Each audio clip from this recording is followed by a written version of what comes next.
Since it first popped up on my IG feed, the beginning after the end, commonly referred to as TBATE for short, is a series that I've been wanting to check out for a while. But how does it compare to its original webtoon, and is it any good? How's it going, guys? Mike here, and I want to share my thoughts and review of the beginning after the end after watching the series up to its current episode so far.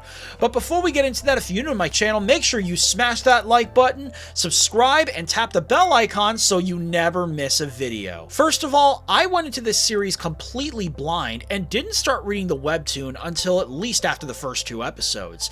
It's actually one of a few anime I've been binge watching as of late, with others including My Hero Academia Vigilantes, Guilty Gear Strive, and To Be Hero X, all of which I'd highly recommend. But TBATE is a series with some very mixed reception, and I could see why. First, let's look at the good things about it. First of all, the series has an amazing story and some great character development. It revolves around the late King Gray, who's mysteriously killed and reborn in a fantasy world as a little baby named Arthur. Having been given a second chance at life through unknown means, this gives Arthur the opportunity to use experiences from the past life he had in order to live this new life, as well as protect those that he loves. This and The Lord of the Mysteries are 2 of the most anticipated webtoon adaptations on my watch list, and I just had to watch the first episode the minute it dropped on Crunchyroll. But I've got to say, I was a little mixed, especially since I didn't read the webtoon beforehand. I mean, the first 2 episodes had some interestingly weird pacing because all they revolved around was Arthur as a baby.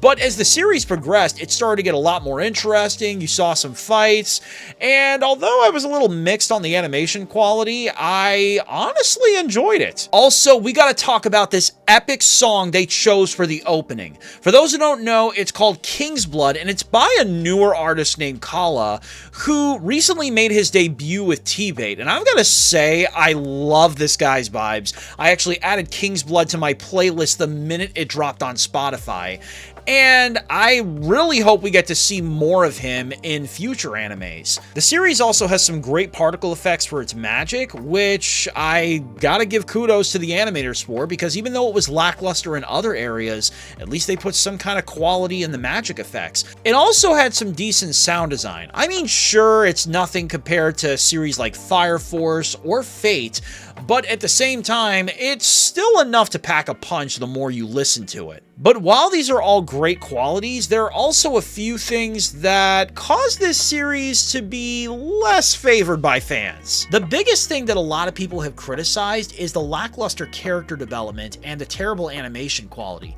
more specifically with the fight scenes. I mean, it literally looks like Studio ACAT took a PowerPoint presentation of anime characters fighting and just mashed them together. There's no distinct movement or decent animation quality whatsoever in this. It looks like the series was completely rushed, and this does not live up to the reputation of the original webtoon. I mean, we're talking a critically acclaimed series that a lot of people love because of its distinct storytelling and aesthetic, but at the same time, the anime does not do it justice. I mean, the animation is lackluster, and just the way that the characters were designed is extremely cheap looking. If I were to score this just by looking at those things, as well as the story development, which I didn't have a problem with, I would have to score this roughly a 7.7 out of 10. And the reason why is simple. While the series has potential, while it has some decent character development and some cool particle effects, it is heavily held back by lackluster animation as well as lackluster character development. I wish that ACAT would spend more time on the quality control for this and stop focusing on trying to line their pockets. In fact, I'm very curious to see what the budget was behind this, especially given that it's a very acclaimed series that deserves an equal amount of acclaim with its anime. I mean, series like Solo Leveling really set the bar high for TBATE, and I do want to mention that Season 2 of Solo Leveling was awesome. It's probably going to be ages till we get Season 3 though, since A1 said it's going to take a while to produce, produce, and they have a lot of other projects in the works. But at the same time, TBATE's anime does not live up to the reputation of its manga, mainly for the animation quality. I mean, it's a complete slap in the face to the anime community, as well as everyone who's enjoyed this series for the last few years. And TBATE fans and the entire anime community as a whole are super pissed about the lack of animation quality in TBATE. There's actually a whole petition circulating the web demanding an end to Studio ACAT's production of the anime, as well as for the series to shift to a different studio to get even better animation quality. And who knows, it could be Solo Leveling tier if that's what they're asking.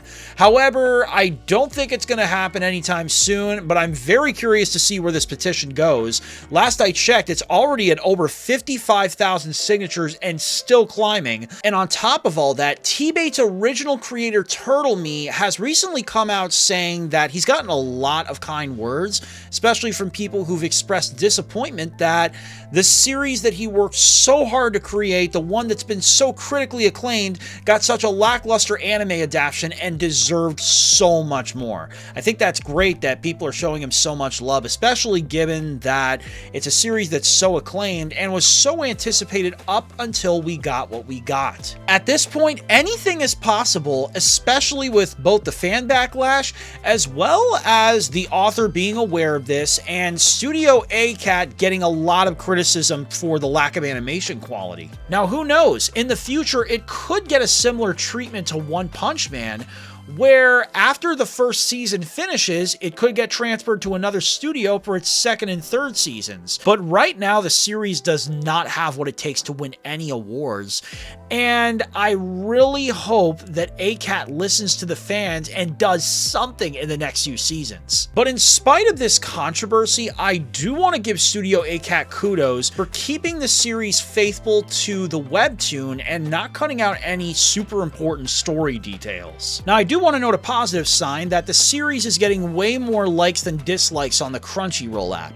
Actually, episode 5 has over 25,000 more likes than it does dislikes, but I still don't know if they're trying to censor the dislikes. That is still unconfirmed. But at the same time, this fan backlash is not good, especially given that a lot of people are fans of this series, and to my knowledge, I believe it's still ongoing. Either way, we'll have to wait till the next few episodes to see if they throw us any surprises or if they decide to change studios after the first season ends its run. You also have to keep in mind that Arthur is still a child, so maybe they'll do some more epic action scenes as time passes. Who knows? I have no idea what ACAT is trying to do, and I have no idea why they chose such terrible animation quality, but they seriously need to fix it. But I want to hear your thoughts. Are you guys watching the series or are planning on watching it? What do you guys think of the animation quality? Let me know in the comments section below, and be sure to subscribe and tap the bell icon so you're up to date with all the latest anime news and reviews. Until then, thanks for watching, and I'll see you guys in the next video. Take care.